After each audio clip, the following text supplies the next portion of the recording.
February महिना आज संपला तरी देखील लाडक्या बहिणींची झोळी मात्र रिकामीच राहिली। लाडक्या बहिणींना फेब्रुवारी महिन्याची ओवाळणी राज्य सरकारद्वारे दिली गेली नाही आणि यामुळेच अनेक महिला असतील किंवा लाडक्या बहिणी असतील या नाराज असल्याचे पाहायला मिळत आहे। लाडकी बहीण योजनेचा हप्ता एका आठवड्यामध्ये जमा होईल असे अजितदादांनी मागच्या आठवड्यामध्ये सांगितलं होतं। त्यासोबतच 3490 कोटी रुपयांचा निधी महिला व बाल विकास विभागाकडे वितरित देखील करण्यात आलेला होता। यासाठी सुरुवातीला 21 तारीख बोललं गेलं, त्यानंतर 24 तारीख, त्यानंतर 27 तारीख, परंतु 28 तारीख झाली तरी देखील लाडकी बहीण योजनेचे पैसे महिलांच्या बँक खात्यावर जमा झाले नाहीत। यामुळे अनेक महिला चिंतेत आहेत की आम्हाला पैसे मिळाले नाहीत, आमचं या योजनेमधून नाव आता कमी केलंय का, किंवा आम्हाला या योजनेअंतर्गत आता बाद केलंय का, आम्हाला पैसे येणारच नाहीत का, आम्ही कसे पाहायचे, असे अनेक प्रश्न मागील काही दिवसांपासून महिला विचारत आहेत। याबद्दल आता महिला व बाल विकास विभागाच्या अधिकाऱ्यांकडून देखील काही माहिती देण्यात आली आहे आणि त्यानुसारच आता तुम्हाला या व्हिडिओमध्ये फेब्रुवारी हप्त्याबद्दल आणि पुढील हप्त्याबद्दल देखील सर्व सविस्तर माहिती सांगणार आहे। त्यामुळेच ही व्हिडिओ जास्तीत जास्त शेअर करायला आणि अशाच प्रकारच्या महत्त्वाच्या माहिती अपडेटसाठी आपल्या चॅनलला सबस्क्राइब करायला आणि व्हिडिओ लाईक करायला विसरू नका। नमस्कार मित्रांनो, मी विराज तुमचं आपल्या मराठी हायटेक हक्काच्या युट्यूब चॅनलमध्ये स्वागत करतो। मित्रांनो, मुख्यमंत्री माझी लाडकी बहीण योजनेचा फेब्रुवारी महिन्याचा हप्ता महिलांच्या बँक खात्यावर जमा झाला नाहीये। फेब्रुवारी हप्त्याबद्दल बोलायचे झाल्यास यामध्ये सुरुवातीच्या काळात 20 ते 21 तारखेपासून हा हप्ता वितरित होण्यास सुरुवात होईल असे सांगण्यात आले होते। त्यासाठीच 3490 कोटींचा निधी हा महिला व बाल विकास विभागाकडे वितरित देखील करण्यात आलेला होता। आणि निधी वितरित झाल्यानंतर जसे की आपण पाहिलं आहे की पहिल्या सर्व हप्त्यांमध्ये ज्यावेळी अर्थ विभागाकडून महिला व बाल विकास विभागाकडे निधी वितरित होतो, त्यानंतर 2 ते 3 दिवसांच्या अंतरामध्ये महिलांच्या बँक खात्यावर लाडकी बहीण योजनेचे पैसे जमा होतात। आता यामध्ये काय झालं की 21-22 तारखेच्या आसपास जरी महिलांकडे म्हणजेच की महिला बाल विकास विभागाकडे निधी आला असला तरी देखील लाडक्या बहिणींच्या बँक खात्यावर या योजनेचे पैसे वितरित करण्यात आले नाहीत। आता याबद्दल पुन्हा बोलताना सांगण्यात आले की हा हप्ता 24-25 तारखेपासून महिलांच्या बँक खात्यावर येईल, परंतु 24-25 तारखेनंतर देखील महिलांना निराशाच मिळाली। 27 तारीख झाली, 28 तारीख झाली, आज 28 तारीख देखील संपली आहे, म्हणजेच की फेब्रुवारी महिना आज संपूर्णपणे संपला आहे तरी देखील महिलांना फेब्रुवारी महिन्याचे 1500 रुपये लाडकी बहीण योजनेचे 1500 रुपये कोणत्याच महिलेला मिळाले नाहीत। ज्या पात्र आहेत त्यांना नाहीत आणि जे अपात्र आहेत त्यांनाही नाहीत। त्यामुळेच अनेक महिलांना वाटत आहे की आम्हाला आता या योजनेमधून अपात्र केलंय का, कारण आम्ही सर्व अटींमध्ये आम्ही सर्व निकषांमध्ये येतो तरी देखील आम्हाला या योजनेचे पैसे मिळाले नाहीत। तर याबद्दल महिला व बाल विकास विभागांच्या अधिकाऱ्यांकडून मिळालेल्या माहितीनुसार लाडकी बहीण योजनेचा फेब्रुवारी महिन्याचा हप्ता हा मार्च महिन्याच्या पहिल्या आठवड्यात किंवा दुसऱ्या आठवड्यामध्ये जमा करण्याचे सरकारने ठरवले आहे। आता हे असे का, मार्च महिन्यामध्येच का, तर मार्च महिन्यामध्ये तुम्हाला फेब्रुवारी आणि मार्च असे 2 महिन्यांचे मिळून 3000 रुपये देण्याचा निर्णय राज्य सरकारद्वारे घेतला जाण्याची दाट शक्यता आहे। कारण येत्या मार्च महिन्यामध्ये म्हणजेच की 10 मार्च मध्ये राज्य सरकारचे बजेट देखील असणार आहे आणि या बजेटमध्ये 2100 रुपयाचा निर्णय होण्याची दाट शक्यता आहे। त्याआधीच लाडक्या बहिणींच्या बँक खात्यावर फेब्रुवारी आणि मार्च असे 2 महिन्यांचे मिळून 3000 रुपये सुरुवातीला पाठवले जातील आणि त्यानंतर एप्रिल महिन्यामध्ये या योजनेअंतर्गत ज्या महिला पात्र राहतील त्यांना 2100 रुपये मिळण्याची दाट शक्यता आहे। आता यामध्ये फेब्रुवारी महिन्याचा हप्ता आधीच का आला नाही किंवा फेब्रुवारी महिन्याचे पैसे वितरित करण्यास सरकारने एवढा उशीर का केला, तर याबद्दल असे बोलले जात आहे की जी छाननी प्रक्रिया सुरू आहे ती छाननी प्रक्रिया आता अंतिम टप्प्यात आली असून यामधून आता राज्य सरकारला एक अंतिम यादी मिळणार आहे। ज्या महिला या योजनेच्या सर्व अटी व निकषांमध्ये पात्र आहेत त्यांना पुढील सर्व हप्ते देण्यासाठी एक अंतिम यादी राज्य सरकारद्वारे तयार करण्याचे काम सुरू आहे आणि ही अंतिम यादी येत्या काही दिवसांमध्ये तयार होऊन त्यानंतर ज्या महिला या अंतिम यादीमध्ये निवडली जातील त्यांना योजनेचे पुढील सर्व पैसे मिळणार आहेत। आता यामध्ये काय राहिले तर बघा, सर्वात जास्त बाद होणाऱ्या महिला या 4 चाकी वाहनामुळे बाद होत असल्याची माहिती देखील देण्यात आलेली आहे। कारण अनेक महिलांच्या कुटुंबियांमध्ये कोणाच्या ना कोणाच्या नावावर 4 चाकी वाहन रजिस्टर असल्याचे पाहायला मिळाले आहे आणि हे रजिस्टर असल्यामुळे त्या कुटुंबातील सर्व महिला योजनेच्या लाभापासून आता वंचित होणार आहेत, त्यांना योजनेच्या लाभापासून थेट बाद केले जाणार आहे।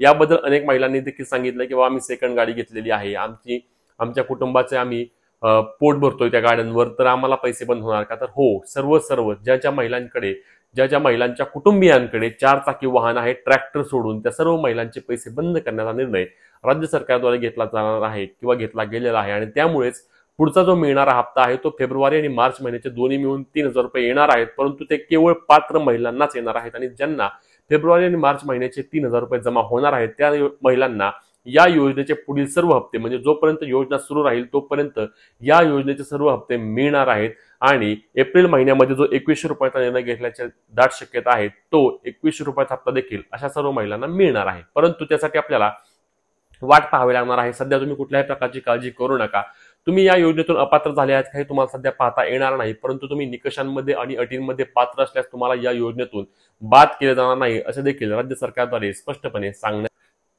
आता मार्च महिन्यामध्ये हे पैसे कधी मिळणार, तर पहिल्या आठवड्यामध्ये हे पैसे मिळण्याची दाट शक्यता आहे. याबद्दलची अधिकृत तारीख आल्यानंतर तुम्हाला सर्वात आधी आपल्या चॅनलवर ही अपडेट देखील मिळणार आहे. परंतु तत्पूर्वी तुम्ही कुठल्याही प्रकारची काळजी करू नका, कुठेही जाऊन चौकशी करू नका किंवा तुम्हाला या योजनेतून बाद केलंय का, तर नाही, बाद नाही केलेलं आहे.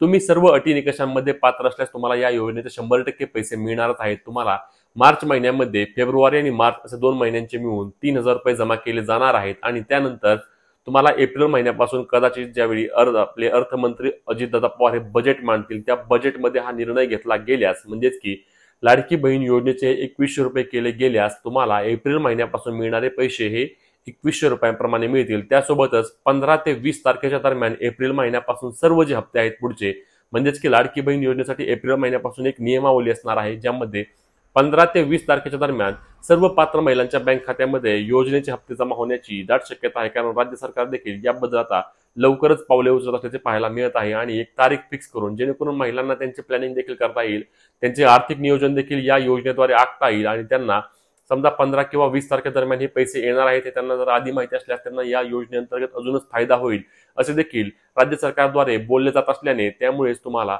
15 ते 20 तारखेदरम्यान पुढील सर्व हप्ते मिळतील, ज्यावेळी राज्य सरकार याचा निर्णय घेईल. आता लक्षात घ्या, हे बजेट अत्यंत महत्त्वाचं बजेट लाडक्या बहिणीसाठी देखील असणार आहे, कारण या बजेटमध्ये 2100 रुपयाचा निर्णय झालाच पाहिजे. 2100 रुपयाचा निर्णय झाला तरच मग तुम्हाला एप्रिल महिन्यापासून 2100 रुपये येतील. जर या बजेटमध्ये 2100 रुपयाचा निर्णय घेतला गेला नाही तर मग लाडक्या बहिणींना 2100 रुपये लवकर मिळणार नाहीत, याची शक्यता ही लांबवली जाऊ शकते.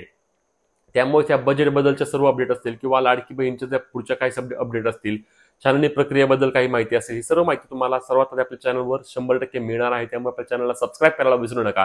ही व्हिडिओ जास्तीत जास्त शेअर करा आणि अशाच माहितीसाठी आपल्या चॅनलला सबस्क्राईब करा. भेटूया पुढच्या व्हिडिओमध्ये, तोपर्यंत जय महाराष्ट्र. त्याच्यानंतर आत्ताच येताना मी बातमी वाचली की लाडकी बहीण 5 लाख महिलांचे अर्ज आता बाद ठेवलं, अपात्र 5 लाख. मग ते जे काय मतं त्यांना, जर का लाडक्या बहिणीने त्यांना विजय मिळवून दिला असेल तर ही लाडक्या बहिणीची फसवणूक नाही तर दुसरं काय होतं. बहिणीने सगळं जाऊन विचारलं पाहिजे. जा 3 भाऊ होते ना, जॅकेट भाऊ, दाढी भाऊ, देवा भाऊ, जा विचारत त्यांना. तेव्हा काय भाऊ गर्दी झाली होती, मीच तुझा भाऊ, मीच तुझा भाऊ. पण ही सगळी 5 लाख म्हणजे आतापर्यंत 5 लाख महिलांना अपात्र ठरवलेलं आहे. ही बातमी आता ऑनलाईन वाचली मी. मग त्यांना दिलेले पैसे तुम्ही घेणार परत असाल आणि यापुढे जर का लाभ देणार नसाल तर त्यांनी दिलेली मतं सुद्धा तुम्ही तुमच्या पक्षाच्या मतदार यादीतनं किंवा मतदान संख्येतनं वगळणार आहात का? कारण तुम्ही फसवून घेतलेली मतं आहे. अनेक, आपला महाराष्ट्र एवढा काही उपराटा नाहीये की कोणी काही केलं तर त्याचे उपकार तो विसरत नाहीये. मी समजू शकतो. आता तुम्ही जे काय आंबारस तुमच्या फिल्ममध्ये फोटो दाखवले, साध्या साध्या, कारण एक ठिकाणी मी सुद्धा आहे त्याच्यामध्ये, समोर त्या शेतकरी महिला बसल्या होत्या, कामगार महिला मजूर, शेतमजूर, आणि त्यांना मी विचारलं की काय ताई तुम्ही आता खुश असाल ना, लाडकी बहीण योजना आलेली आहे. तिने एकीने सांगितले की कसलं म्हणजे 1,500 रुपयामध्ये घर चालतं वय. तिच्या बाजूला एक तिचं पोर बसलं होतं, 5-6 वर्ष, 4-5 वर्षाचं असेल. याची ऍडमिशन करायची, याला शिकवायचं, याला शिकायचंय. 1,500 मध्ये काय शिकवणार मी? सुदैवाने तिकडे आपला शिवसैनिक होता, काय त्याचं नाव, अंबादास भालेकर. मला म्हणाल साहेब काळजी करू नका, मी करतो काहीतरी. आणि मला वाटतं 15-20 दिवसात अंबादासनी मला फोन करून सांगितलं की साहेब त्या मुलाला आपण शाळेत ऍडमिशन केली, त्याच्या शिक्षणाचा खर्च आपण करतोय. मग 1,500 रुपये तुम्ही तेव्हा निवडणुकीच्या तोंडावरती माझ्या बहिणींना, मी लाच म्हणत नाही पण फसवणूक म्हणून केली तुम्ही, ओवाळणी देतो. मग ती बहीण सुद्धा म्हणाली की काहीच नाही तर हा देतोय, मग याला नाही कसं म्हणायचं. दिलं, मग दिली असतील मतं, दिलीत असं माझं म्हणणं नाही, कारण बहीण सुद्धा माझी हुशार आहे. फसवा कोण आणि खरा कोणी ती ओळखते. पण ह्या ज्या काही गोष्टी आहेत ना, त्याला आता वाचा फुडली पाहिजे. ठीक आहे, निवडणुका येतात, निवडणुका जातात, हार जीत होत असते, पण ही हार नाहीच आहे. आपण जिंकलेलो आहोत, कारण लोकांच्या मनात आज सुद्धा शिवसेना आहेच आणि आपली शिवसेना आहे. आणि यांना काय वाटतं, जे गद्दार